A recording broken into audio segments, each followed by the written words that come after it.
Bonjour Marc Safran. Bonjour. De votre pseudo Martin Winkler, écrivain.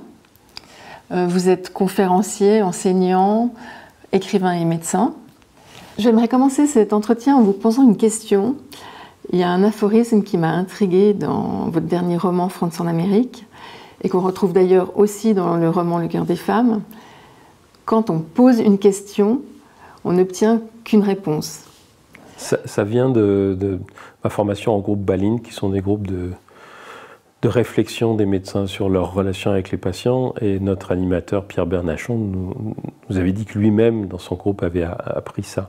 Ça veut dire tout simplement que quand on soigne, on a tendance à poser beaucoup de questions aux personnes qu'on soigne, mais qu'en fait, ce qui compte, ce n'est pas tellement les questions qu'on pose, c'est ce que les gens disent. Donc, si on pose des questions trop directives, beaucoup de gens ont l'impression qu'ils ont besoin de donner les bonnes réponses. Et moi, j'ai fini par, quand je recevais des patients, j'ai fini par leur dire quelque chose de beaucoup plus ouvert qui était « racontez-moi ». C'est-à-dire que je leur laissais la possibilité de dire pourquoi elle ou il venait, comme elle l'entendait. Et à ce moment-là, je n'avais plus de réponse, j'avais des récits de vie. Ok. Et en votre qualité d'écrivain, vous êtes l'auteur de nombreux romans, dont La maladie de Saxe, qui a été un best-seller, Le cœur des femmes, L'école des soignantes, En souvenir d'André et plus récemment France en Amérique.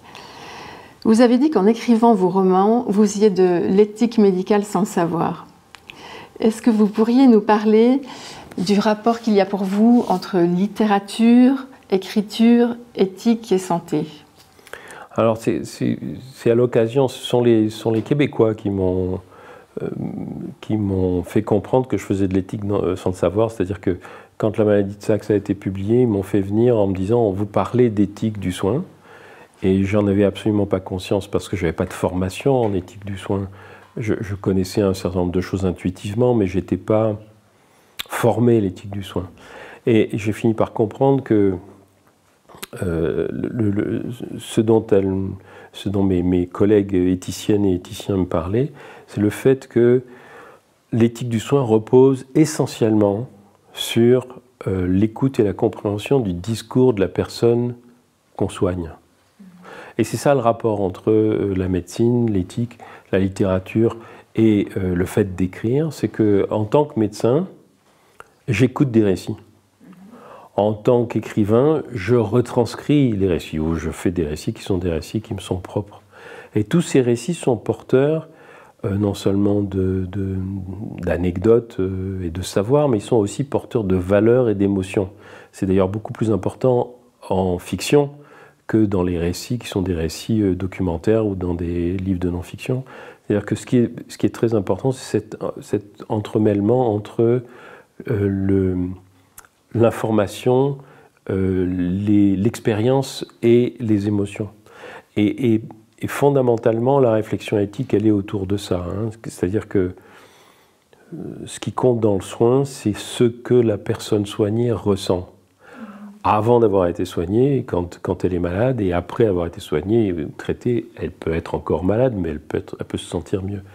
Donc tout ça, en fait, pour moi, ce sont deux volets d'une même activité qui est l'activité de soins, dans laquelle les récits soit passent d'un côté vers l'autre, soit de l'autre côté. L'un des thèmes centraux qui traversent tous vos romans, c'est la santé des femmes. Et vous parlez notamment des maltraitances faites aux femmes. Est-ce que vous pouvez nous en dire un peu plus ? Alors, moi, je suis rentré dans la santé des femmes par le biais de la contraception et de l'interruption de grossesse, parce que j'ai travaillé très tôt, dès que je me suis installé comme médecin, dans un centre de planification où je pratiquais des avortements et je prescrivais de la contraception.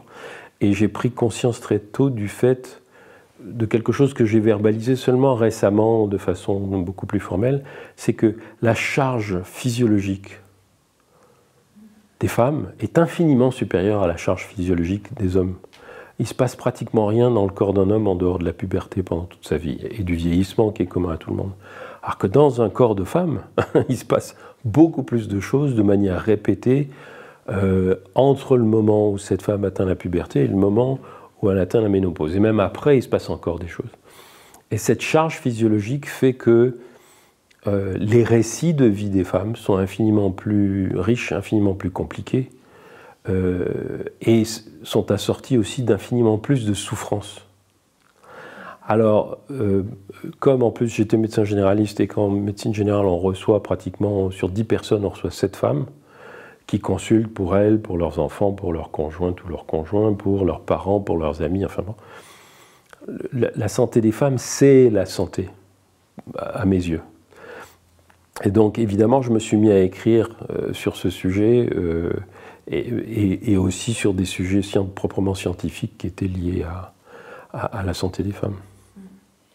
Et notamment, vous êtes beaucoup battu et vous avez beaucoup défendu l'intervention volontaire de grossesse.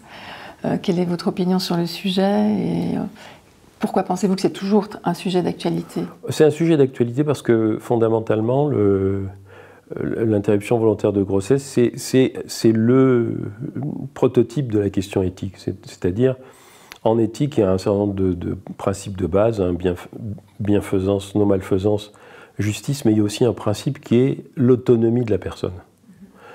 On ne peut pas prétendre que les femmes sont autonomes si on leur interdit de faire ce qu'elles veulent avec leur grossesse. C'est-à-dire que ce qui se passe dans le corps d'une femme n'appartient qu'à elle. Par conséquent, elle veut garder sa grossesse, c'est son choix. Elle veut interrompre sa grossesse, c'est son choix. Personne n'a rien à y faire. Personne n'a à s'opposer à ça. Et si on dit qu'une femme qui est enceinte, dans certaines circonstances, n'a pas le droit d'interrompre sa grossesse, à ce moment-là, on considère qu'une femme enceinte est une esclave. Parce qu'elle n'est plus libre de ses choix. Donc pour moi, ça a très tôt représenté voilà, le prototype de la situation d'autonomie de la personne. Et évidemment, travailler dans un centre d'interruption de grossesse, ça m'a aidé à comment dirais-je, non seulement à comprendre ça, parce que je ne comprenais pas ça au début, bien sûr, mais aussi à l'étendre à d'autres situations d'autonomie. J'aimerais vous poser une question sur un sujet par rapport auquel vous n'êtes pas exprimé dans vos romans, qui est la gestation pour autrui. Est-ce que vous avez une opinion sur le nouveau statut entre guillemets de mère porteuse, parce que c'est aussi le corps de la femme? Oui, je pense que si. En plus, il faudra avoir une vision historique, mais fondamentalement, on en revient toujours à la même chose. Un certain nombre de femmes ont tellement été exploitées, c'est-à-dire qu'on leur a imposé des grossesses dont elles ne voulaient pas. Au profit de qui? Au profit des hommes, le plus souvent, ou d'un corps social. Donc, si une femme aujourd'hui décide de devenir mère porteuse volontairement pour quelqu'un d'autre, je ne vois pas au nom de quoi on le lui interdirait, parce que ça veut dire que dans certains cas, c'est correct qu'elle soit enceinte, et dans d'autres cas, ça ne l'est pas. Non, on en revient toujours à la décision personnelle. Après, il faut évidemment que ces femmes soient protégées, c'est-à-dire qu'elles ne soient pas exploitées. Par exemple, je pense que ça peut être tout à fait correct d'avoir un contrat avec une femme qui est une mère porteuse, mais que cette femme doit pouvoir, jusqu'au dernier moment, dire « je ne veux pas donner cet enfant ». C'est-à-dire qu'on ne doit pas présupposer qu'à partir du moment où elle a signé le contrat, là, elle devient simplement une prestataire de service. Cette grossesse se passe dans son corps. Il peut se passer beaucoup de choses pendant 9 mois et elle a le droit de changer d'avis. Alors ça, évidemment, ça complique les choses pour les gens qui veulent, comment dirais-je, favoriser le statut de mère porteuse, mais je pense qu'il ne peut pas ne pas y avoir de réflexion éthique là-dessus en particulier. Parce qu'encore une fois, le fond de l'affaire, c'est l'autonomie de la personne. Ce n'est pas le désir des personnes de voir des femmes servir de mère porteuse. Alors j'imagine, ce principe d'autonomie qui est vraiment central chez vous, j'imagine que pour les questions de fin de vie ou les questions de changement de genre, pour citer des questions qui sont toujours d'actualité, vous avez un peu le même type d'opinion? Exactement, c'est-à-dire que l'identité, alors pour prendre la question du changement de genre, l'identité d'une personne, je veux dire, d'abord ne peut pas se réduire à une assignation anatomique. On sait très bien comme dans la situation des personnes intersexes, que les personnes qui ont une anatomie, on va dire, indéterminé. On ne peut pas décider d'emblée à la naissance, c'est une fille, c'est un garçon, parce que cette personne peut très bien dire le contraire, et d'ailleurs très tôt. Et d'autre part, elle peut aussi dire « mais j'ai pas envie d'être définie comme fille ou garçon ». Et encore plus, on peut très bien, en tant que personne, dire « je ne suis pas dans le corps qui correspond à ma personnalité ». Donc, personne, à mon avis, n'a le droit d'interdire à qui que ce soit de choisir et de déterminer son genre et de prendre des décisions, y compris chirurgicales. Ça pose de problème à personne qu'un individu qui a, mettons, je ne sais pas moi, une tache de vin ou une malformation quelconque, bénéficie d'une chirurgie pour réparer, de son point de vue, cette situation. Donc, ou de se faire une chirurgie mammaire, par exemple, de se faire enlever un orteil surnuméraire, enfin peu importe. Donc, c'est exactement la même chose. Il n'y a pas de raison qu'on interdise aux personnes qui ont le sentiment de ne pas être dans le bon corps, ou le corps du bon genre, de faire ce qu'elles veulent de leur corps pour le transformer comme elles l'entendent. Pour la fin de vie, c'est exactement la même chose. Enfin, je veux dire, moi, j'étais un militant de l'aide médicale à mourir quand j'étais étudiant dans les années 70. Je n'ai pas changé d'avis. Une personne qui décide de mettre fin à ses jours, en fait, n'a que deux solutions. Ou bien elle le fait elle-même, et ce sera toujours extrêmement violent, parce qu'on ne peut pas accéder facilement à des moyens de mettre fin à ses jours sans l'aide d'un médecin. Ou bien alors, on l'autorise, et on autorise les médecins à l'aider à mettre fin à ses jours de façon non violente, et non violente pour tout le monde. Je suis allé dépendre des gens qui s'étaient pendus dans le fond de leur jardin. Je suis allé constater le décès de gens qui s'étaient tirés une balle dans la tête dans leur cave. Je ne souhaite à personne d'en arriver à ça parce qu'ils ont un cancer terminal ou parce qu'ils ont une maladie incurable. Donc, bien entendu, si le rôle des professionnels de santé, c'est d'aider les gens à ne pas souffrir, et si pour une personne ne pas souffrir, c'est ne plus vivre, alors évidemment, il faut qu'il y ait des lois qui permettent de faire ce choix, exactement comme l'IVG, exactement comme l'interruption de grossesse. Pour moi, c'est exactement le même problème. C'est qu'est-ce que j'ai le droit de faire de mon corps. Oui, donc on voit l'autonomie, et décidément, l'autonomie et le respect du patient sont au cœur de votre pratique. Vous avez beaucoup critiqué la formation des médecins, notamment en France. Oui. Et la médecine française en disant qu'elle était machiste, patriarcale, sexiste. Est-ce que vous pouvez un peu nous parler de ce ressenti? Oui, je pense que la France est un pays qui a le malheur de cumuler 1000 ans de centralisation et d'anciens régimes dont ils ne sont pas tout à fait encore sortis. Et plus de 1000 ans de catholicisme. Et ces deux conjonctions, ça fait qu'on a un pays qui est effectivement extrêmement paternaliste, extrêmement sexiste. Et les médecins étant depuis pratiquement toujours issus des classes les plus favorisées, donc défendant les valeurs les plus archaïques, eh ben, ils ont une attitude sexiste, paternaliste, homophobe, classiste, enfin élitiste au sens large du terme. Ça se ressent dans les études. Je l'ai ressenti très très tôt, dès que j'ai commencé à faire mes études et tout au long de ma carrière.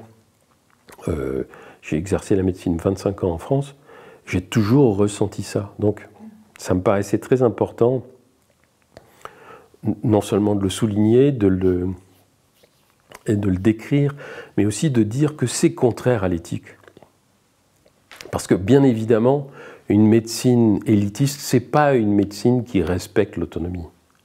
C'est même pas une médecine bienfaisante ou non malfaisante, parce que si les valeurs qui guident le comportement des médecins sont des valeurs qui sont des valeurs élitistes, elles ne peuvent pas être bienfaisantes pour les personnes dont on s'occupe. C'est juste pas possible. Voilà. Donc, pour moi, ça va avec le reste. Enfin, c'est assez naturellement. Alors, à propos du thème de la formation des soignants, soignantes et des médecins, vous avez écrit dans votre roman L'école des soignantes plusieurs possibilités, idées à ce propos, et vous avez, à la page 748 de votre livre France en Amérique, résumé tout cela dans une phrase où il est dit qu'une formation gratuite pourrait être proposée à toute personne ayant la capacité et le réel désir de soigner, afin qu'elle débute en tant qu'aide-soignante, se forme ensuite aux soins infirmiers et finalement devienne médecin. Cette procédure détruirait le système de caste mis en place par la médecine orthodoxe et conduirait, en fin de compte, à une intégration des genres et à un véritable travail médical coopératif.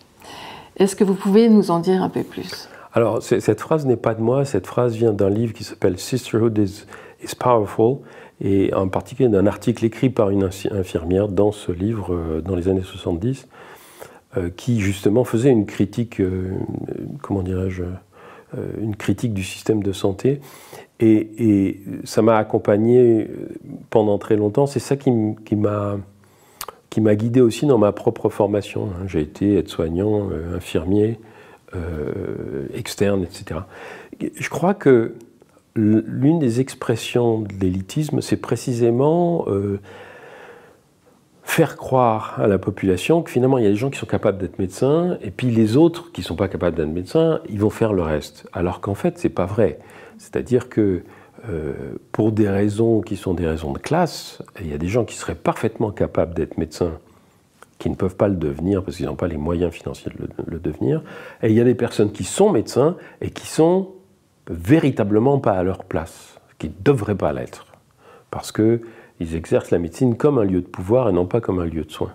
Donc, fondamentalement, on ne devrait former aux différentes professions de santé que des gens, premièrement, qui désirent soigner, et désirer soigner, c'est bien particulier, c'est-à-dire c'est vouloir que les gens dont on s'occupe aillent mieux après qu'on les a vus qu'avant.